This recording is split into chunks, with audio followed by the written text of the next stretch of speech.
معاكم النهارده اميره الهويري من احد الستار اي زد جروب. انا النهارده جبت الويج دي يا جماعه، بجد الحمد لله العريس مش هيضيع، عشان انا كنت جايه النهارده والويج القديمه ما كانتش موجوده خالص.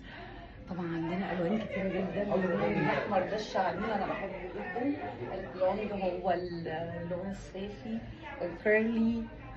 اوعي ما تعمليش كده، مش هتصيفي. لازم تعملي نيو لوك حلو، كل ده بيغير من شكلنا. بس ما تخليش حد يشدك من الويج بتاعتك، ولو ان هنا برضو عاملينها بطريقه حلوه جدا.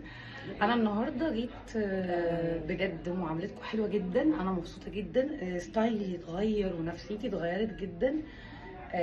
معاملتهم حلوه، اسعارهم حلوه جدا. انتي مش هتمشي، انت هتفضلي موجوده، بس اختاري اللون اللي يناسب بشرتك او ذوقهم هيساعدوكي عشان تتجوزي. باي باي.